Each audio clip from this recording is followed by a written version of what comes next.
നമ്മുടെ ജീവിതത്തിൻ്റെ ചില പ്രത്യേകമായ സന്ദർഭങ്ങളിൽ നമുക്കുണ്ടാകുന്ന ചില സംശയങ്ങൾ, ആ സംശയങ്ങൾ നാം നമ്മോട് തന്നെ ചോദ്യങ്ങളായി ചോദിക്കാറുണ്ട്. ആ ചോദ്യങ്ങൾ 77-ാം സങ്കീർത്തനത്തിൽ സങ്കീർത്തനക്കാരനായ ആസാഫ് രേഖപ്പെടുത്തിയിട്ടുണ്ട്. 77-ാം സങ്കീർത്തനം 7, 8, 9 എന്നീ വാക്യങ്ങളിൽ അത് കാണുവാൻ കഴിയും. അതിങ്ങനെയാണ്: കർത്താവ് എന്നേക്കും തള്ളിക്കളയുമോ? അവൻ ഇനി ഒരിക്കലും അനുകൂലമായിരിക്കയില്ലയോ? അവൻ്റെ ദയ സദാകാലത്തേക്കും പൊയ്പോയോ? അവൻ്റെ വാഗ്ദാനം തലമുറ തലമുറയോളം ഇല്ലാതെയായിപ്പോയോ? ദൈവം കൃപ കാണിപ്പാൻ മറന്നിരിക്കുന്നുവോ? അവൻ കോപത്തിൽ തൻ്റെ കരുണ അടച്ചു കളഞ്ഞിരിക്കുന്നുവോ? ഇത്രയും ചോദ്യങ്ങൾ നാം അറിയാതെ നമ്മോട് ചോദിക്കുന്ന ചോദ്യങ്ങൾ തന്നെയാണ്. പലപ്പോഴും നമ്മുടെ മനസ്സിലുണ്ടാകുന്ന ചില സംശയങ്ങളാണിത്. ജീവിതത്തിൻ്റെ പ്രത്യേകമായ ചില അനുഭവങ്ങളിലൂടെ നാം കടന്നു പോകുമ്പോൾ നാം അറിയാതെ നമ്മോട് തന്നെ ചോദിച്ചു പോകാൻ സാധ്യതയുള്ള ചോദ്യങ്ങൾ സങ്കീർത്തനക്കാരനായ ആസാഫ് ഇവിടെ രേഖപ്പെടുത്തിയിരിക്കുകയാണ്. ഈ സങ്കീർത്തനത്തിൻ്റെ ആരംഭവാക്യങ്ങൾ നാം വായിക്കുമ്പോൾ ഒരു കാര്യം നമുക്ക് മനസ്സിലാകും. ആസാഫ് ഈ ചോദ്യങ്ങൾ ചോദിക്കുന്നതായ സാഹചര്യം എന്താണ്? തൻ്റെ ജീവിതത്തിൻ്റെ കഷ്ടതയുടെ മധ്യത്തിൽ താൻ ദൈവത്തോട് നിലവിളിച്ചുകൊണ്ട് ചോദിക്കുന്ന ചോദ്യങ്ങൾ തന്നെയാണ്. 77-ാം സങ്കീർത്തനം 2-ാം വാക്യത്തിൽ നാം വായിക്കുന്നത് ഇങ്ങനെയാണ്: കഷ്ടദിവസത്തിൽ ഞാൻ യഹോവയെ അന്വേഷിച്ചു, രാത്രിയിൽ എൻ്റെ കൈ തളരാതെ മലർത്തിയിരുന്നു. നോക്കുക, കഷ്ടദിവസത്തിൽ ദൈവത്തോട് അപേക്ഷിച്ചപ്പോൾ മറുപടി ലഭിക്കാതെ ഇരുന്ന പശ്ചാത്തലത്തിലാണ് ആസാഫ് ഈ ചോദ്യങ്ങൾ ചോദിക്കുന്നത്. കഷ്ടതയുടെ മധ്യത്തിൽ പലപ്പോഴും നാം ആഗ്രഹിക്കുന്നതായ സഹായം ഒരു പക്ഷേ നമുക്ക് ലഭിച്ചില്ല എന്ന് വരാം. ഇവിടെ നാം കാണുന്നത് രാത്രി മുഴുവനും ആസാഫ് ദൈവത്തോട് പ്രാർത്ഥനയിൽ കഴിച്ചു എന്നുള്ളതാണ്. 2-ാം വാക്യത്തിൽ നാം അതാണ് വായിക്കുന്നത്: രാത്രിയിൽ എൻ്റെ കൈ തളരാതെ മലർത്തിയിരുന്നു.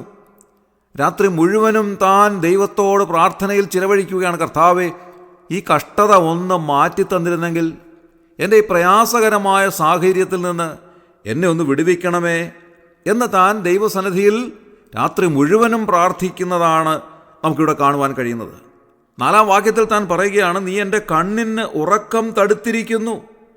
ഉറങ്ങാതെ താൻ ദൈവത്തോട് പ്രാർത്ഥനയിൽ സമയം ചിലവഴിക്കുകയാണ്. കാരണം അത്രമാത്രം വലിയ ഒരു കഷ്ടതയിലൂടെ ആയിരിക്കാം ആസാഫ് കടന്നു പോകുന്നത്.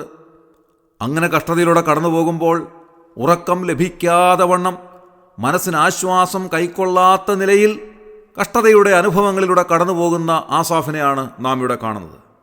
ആ സമയത്ത് സാധാരണഗതിയിൽ നാം ചെയ്യാറുള്ളതായ ഒരു കാര്യം എന്താണ്? 5-ാം വാക്യത്തിൽ നാം കാണുന്നത്: ഞാൻ പൂർവ്വ ദിവസങ്ങളെയും പണ്ടത്തെ സംവത്സരങ്ങളെയും വിചാരിക്കുന്നു. രാത്രിയിൽ ഞാൻ എൻ്റെ സംഗീതം ഓർക്കുന്നു. എൻ്റെ ഹൃദയം കൊണ്ട് ഞാൻ ധ്യാനിക്കുന്നു. എൻ്റെ ആത്മാവും ശോധന കഴിക്കുന്നു. കഷ്ടതയുടെ കയ്പുനീര് കുടിക്കുന്നതായ സമയത്ത് നാം അറിയാതെ നമ്മുടെ പഴയ കാലത്തെ നാം ഓർമ്മിക്കാറുണ്ട്. ആസാഫും ഇത് തന്നെയാണ് ചെയ്യുന്നത്. പഴയ സംവത്സരങ്ങളെല്ലാം താൻ ഓർമ്മിക്കുകയാണ്. അങ്ങനെ പഴയകാലം ഓർമ്മിക്കുമ്പോഴാണ് ദൈവം ചെയ്ത അത്ഭുതകരമായ കാര്യങ്ങളെപ്പറ്റിയുള്ള ചിന്ത മനസ്സിലേക്ക് വരുന്നത്. 11-ാം വാക്യത്തിൽ താൻ പറയുന്നത് ഇങ്ങനെയാണ്: ഞാൻ യഹോവയുടെ പ്രവൃത്തികളെ വർണ്ണിക്കും, നിന്റെ പണ്ടത്തെ അത്ഭുതങ്ങളെ ഞാൻ ഓർക്കും. നോക്കുക, പഴയ കാലത്തേക്ക് തിരിഞ്ഞു നോക്കുമ്പോൾ ദൈവം നമ്മുടെ ജീവിതത്തിൽ ചെയ്ത അത്ഭുതകരമായ കാര്യങ്ങൾ കാണുവാൻ നമുക്കിടയായിത്തീരും. കഷ്ടതയുടെ അനുഭവം വരുമ്പോഴാണ് വാസ്തവത്തിൽ നാം ഒന്ന് പിന്തിരിഞ്ഞ് നോക്കുവാനുള്ള അവസരങ്ങൾ നമുക്ക് ലഭിക്കുന്നത്. അങ്ങനെ പിന്തിരിഞ്ഞ് നോക്കുമ്പോഴാണ് ദൈവം കഴിഞ്ഞ കാലങ്ങളിലൊക്കെ ചെയ്ത അത്ഭുതങ്ങൾ കാണുവാൻ സാധിക്കുന്നത്. ഇന്ന് രാവിലെ ഒന്ന് പിന്തിരിഞ്ഞ് നോക്കുവാൻ കർത്താവ് നമ്മെ സഹായിക്കട്ടെ. കഴിഞ്ഞ കാലങ്ങളിൽ ദൈവം നമുക്ക് ചെയ്ത അത്ഭുതകരമായ കാര്യങ്ങളുടെ ഒരു പട്ടിക തന്നെ കാണുവാൻ നമുക്ക് സാധിക്കും. അതുകൊണ്ട് കഷ്ടതയുടെ പാരമ്യതയിലൂടെ കടന്നു പോകുമ്പോൾ ആസാഫ് ചോദിച്ചതുപോലെ നാം അറിയാതെ ചില ചോദ്യങ്ങൾ ദൈവത്തോട് ചോദിക്കുകയോ നമ്മോട് തന്നെ നാം പറയുകയോ ഒക്കെ ചെയ്യുമ്പോൾ നാം ആദ്യമായി ചെയ്യേണ്ടുന്നത് പിന്തിരിഞ്ഞ് പണ്ടത്തെ സംവത്സരങ്ങളെ ഒന്ന് നോക്കുക എന്നുള്ളത് തന്നെയാണ്. അങ്ങനെ പണ്ടത്തെ സംവത്സരങ്ങളെ നോക്കുമ്പോൾ ദൈവം നമ്മെ കൈവിട്ടിട്ടില്ല എന്നും പഴയ കാലത്ത് നമുക്ക് വേണ്ടി ചെയ്ത അത്ഭുതകരമായ കാര്യങ്ങളെ ഒന്ന് കാണുവാനും നമുക്ക് സാധിക്കും. ഇനിയും ആസാഫ് ചോദിച്ച ചോദ്യങ്ങളിലേക്ക് വരാം. ഈ ചോദ്യങ്ങളുടെ എല്ലാം ഉത്തരം ഒന്ന് തന്നെയാണ്: ഇല്ല, ഒരിക്കലുമില്ല എന്നുള്ള ഉത്തരം മാത്രം. ഓരോ ചോദ്യങ്ങളായി നമുക്കൊന്ന് നോക്കാം. 7-ാം വാക്യത്തിൽ നാം കാണുന്നത് ഇങ്ങനെയാണ്: കർത്താവ് എന്നേക്കും തള്ളിക്കളയുമോ? ഉത്തരം എന്താണ്? No, never. ഇല്ല, ഒരിക്കലുമില്ല. രണ്ടാമത്തെ ചോദ്യം: അവൻ ഇനി ഒരിക്കലും അനുകൂലമായിരിക്കയില്ലയോ? ഉത്തരം: ഇല്ല, ഒരിക്കലുമില്ല. അവൻ്റെ ദയ സദാകാലത്തേക്കും പൊയ്പോയോ? ഉത്തരം: ഇല്ല, ഒരിക്കലുമില്ല. അവൻ്റെ വാഗ്ദാനം തലമുറ തലമുറയോളം ഇല്ലാതെയായിപ്പോയോ? ഉത്തരം: ഇല്ല, ഒരിക്കലുമില്ല. ദൈവം കൃപ കാണിപ്പാൻ മറന്നിരിക്കുന്നുവോ? ഉത്തരം: ഇല്ല, ഒരിക്കലുമില്ല. അവൻ കോപത്തിൽ തൻ്റെ കരുണ അടച്ചു കളഞ്ഞിരിക്കുന്നുവോ? ഉത്തരം: ഇല്ല, ഒരിക്കലുമില്ല. ഇത്രയും ചോദ്യങ്ങൾക്ക് ശേഷമായി ആസാഫ് പറയുന്നതായ കാര്യം 10-ാം വാക്യത്തിൽ എഴുതിയിട്ടുണ്ട്. എന്നാൽ അതെൻ്റെ കഷ്ടതയാകുന്നു, അത്യുന്നതൻ്റെ വലങ്കൈ വരുത്തിയ സംവത്സരങ്ങൾ തന്നെ എന്ന് ഞാൻ പറഞ്ഞു. എന്നാൽ ഞാൻ യഹോവയുടെ പ്രവൃത്തികളെ വർണ്ണിക്കും, നിന്റെ പണ്ടത്തെ അത്ഭുതങ്ങളെ ഞാൻ ഓർക്കും. ആസാഫ് പറയുകയാണ്, ഇത് ദൈവം വരുത്തിയതായ സംവത്സരങ്ങൾ തന്നെയാണ്, അതുകൊണ്ട് എനിക്കതിൽ തെല്ലും പരിഭവമില്ല. എന്ന് പറഞ്ഞാൽ അതിൻ്റെ അർത്ഥം എന്താണ്? കർത്താവിൻ്റെ അറിവില്ലാതെ അല്ല എൻ്റെ ജീവിതത്തിൽ എന്തെങ്കിലും സംഭവിക്കുന്നത്. എൻ്റെ ജീവിതത്തിൽ വന്നു ഭവിക്കുന്നതെല്ലാം കർത്താവിൻ്റെ അറിവോടും അനുവാദത്തോടും കൂടെയാണ്. പലപ്പോഴും നാം വിചാരിക്കുന്നത് മറിച്ചാണ്. നമ്മുടെ ജീവിതത്തിൽ പല പല കാര്യങ്ങളും സംഭവിക്കുന്നത് കർത്താവ് അറിയാതെയാണോ എന്ന് നാം ചിന്തിച്ചു പോകാറുണ്ട്. ദൈവവചനം പറയുകയാണ്, കർത്താവിൻ്റെ അറിവോടുകൂടെയാണ് എല്ലാ കാര്യങ്ങളും സംഭവിക്കുന്നത്. അതുകൊണ്ട് ആസാഫ് പറയുന്നു, ഞാൻ നിന്റെ സകല പ്രവൃത്തികളെയും കുറിച്ച് ധ്യാനിക്കും, ഞാൻ നിന്റെ ക്രിയകളെക്കുറിച്ച് ചിന്തിക്കും, നിന്റെ വഴി വിശുദ്ധമാണ്. നമ്മുടെ ദൈവത്തെപ്പോലെ വലിയ ദൈവം ആരുള്ളൂ? അവിടുന്ന് സകല കാര്യങ്ങളും നമുക്ക് വേണ്ടി ചെയ്തു തരുന്നവനാണ്.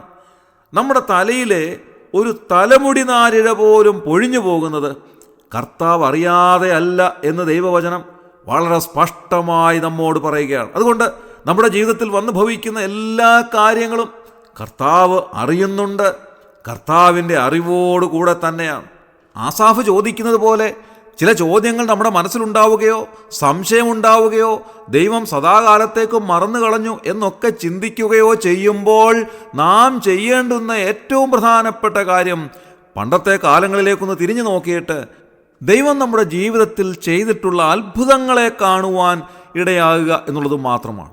പലപ്പോഴും പല കാര്യങ്ങളും നമുക്ക് നൊമ്പരങ്ങൾ ഉളവാക്കുന്നതായിരിക്കാം, നമ്മുടെ മനസ്സിനെ വല്ലാതെ വേദനിപ്പിക്കുന്നതായിരിക്കാം. ചില കാര്യങ്ങൾ നമ്മുടെ മനസ്സിൽ നിന്ന് മായാതെ കിടക്കുന്ന വിഷമകരമായ കാര്യങ്ങളായിരിക്കാം. ദൈവവചനം ഈ സങ്കീർത്തനത്തിലൂടെ നമ്മോട് പറയുന്നതായ കാര്യം ആ വിഷമകരമായ കാര്യങ്ങൾ പോലും ദൈവത്തിൻ്റെ അറിവോടുകൂടെ സംഭവിച്ച കാര്യങ്ങൾ തന്നെയാണ്. എന്നാൽ അതിനപ്പുറമായി ദൈവം നമ്മെ കൈവിടാത്തവനാണെന്നും കഷ്ടതയുടെ മധ്യത്തിലും നമ്മെ കരം പിടിച്ച് നടത്തുന്നവനാണെന്നും താണു പോകാതെയും വീണു പോകാതെയും തകർന്നു പോകാതെയും നമ്മെ കരുതുന്ന ഒരു കർത്താവാണ് നമുക്കുള്ളതെന്നും ഈ സങ്കീർത്തനത്തിലൂടെ ദൈവാത്മാവ് നമ്മോട് സംസാരിക്കുകയാണ്. 19-ാമത്തെ വാക്യത്തിൽ നാം വായിക്കുന്നത്, നിന്റെ വഴി സമുദ്രത്തിലും നിന്റെ പാതകൾ പെരുവെള്ളത്തിലുമായിരുന്നു, നിന്റെ കാൽച്ചുവടുകളെ അറിയാതെയും ഇരുന്നു. ദൈവത്തിൻ്റെ വഴി സമുദ്രത്തിലൂടെ, ദൈവത്തിൻ്റെ പാതകൾ പെരുവെള്ളത്തിലൂടെ. നോക്കുക, സാധാരണയായി കാൽനടയ്ക്കായി ആരും സമുദ്രത്തിലൂടെ വഴിയുണ്ടാക്കാറില്ല, കാൽനടയ്ക്കായി ആരും പെരുവെള്ളത്തിലൂടെ പാതയുണ്ടാക്കാറില്ല. എന്നാൽ വലിയവനായ ദൈവത്തിൻ്റെ വഴി സമുദ്രത്തിലൂടെയാണ്. ദൈവം ഒരുക്കുന്ന പാതകൾ പെരുവെള്ളത്തിലൂടെയാണ്. അങ്ങനെ പെരുവെള്ളത്തിലൂടെ, സമുദ്രത്തിലൂടെ ഒരാട്ടിൻകൂട്ടത്തെ പോലെ നമ്മെ നടത്തിക്കൊണ്ടു പോകുന്ന വലിയവനായ ദൈവം നമുക്ക് വേണ്ടി ഒരുക്കുന്ന വഴികളും പാതകളും അത്ഭുതകരങ്ങളാണ് എന്ന് ദൈവവചനം നമ്മോട് പറയുകയാണ്. ഈ പെരുവെള്ളം കണ്ടുകൊണ്ട് ഭ്രമിച്ച് നാം പോവുകയല്ല വേണ്ടുന്നത്. ഈ വലിയ സമുദ്രം കണ്ടുകൊണ്ട് നാം പിന്മാറിപ്പോവുകയല്ല ചെയ്യേണ്ടുന്നത്. ദൈവവചനം മോശയോട് പറയുന്നത് പോലെ, നീ മുൻപോട്ട് പോവുക, നിന്റെ പ്രയാസത്തിൻ്റെ മധ്യത്തിൽ നീ മുൻപോട്ട് പോവുക, തളരാതെ തകരാതെ നീ മുൻപോട്ട് പോവുക. അവിടെയാണ് ദൈവം നിന്നോട് കൂടെ ഇരുന്ന് അത്ഭുതകരമായി നിന്റെ ജീവിതത്തെ സഹായിക്കുന്നത്. ഇന്നത്തെ ദിവസം ഈ ഒരു വലിയ ചിന്തയാൽ ഭരിക്കുവാൻ കർത്താവ് നമ്മെ സഹായിക്കട്ടെ. നമ്മുടെ കഷ്ടതയുടെ മധ്യത്തിൽ നാം ദൈവത്തോട് ചോദ്യങ്ങൾ ചോദിക്കുകയോ ദൈവിക കരുതലിനെതിരായിട്ടുള്ള സംശയങ്ങൾ ഉടലെടുക്കുകയല്ല ചെയ്യേണ്ടുന്നത്. പ്രത്യുത ദൈവം അറിയാതെ അല്ല എൻ്റെ ജീവിതത്തിൽ എന്തെങ്കിലും സംഭവിക്കുന്നതെന്നും അപ്പോസ്തലനായ പൗലോസ് പറയുന്നത് പോലെ, നിർണയപ്രകാരം വിളിക്കപ്പെട്ടവർക്ക് സകലവും നന്മയ്ക്കായി കൂടി വ്യാപരിക്കുന്നുവെന്നും തിരിച്ചറിയുവാൻ നമുക്കിടയായിത്തീരണം ഇന്നത്തെ ദിവസം. അതിന് ദൈവം നമ്മെ ഓരോരുത്തരെയും സഹായിക്കട്ടെ. നമ്മുടെ കണ്ണുകൾ അടയ്ക്കാം, പ്രാർത്ഥിക്കാം.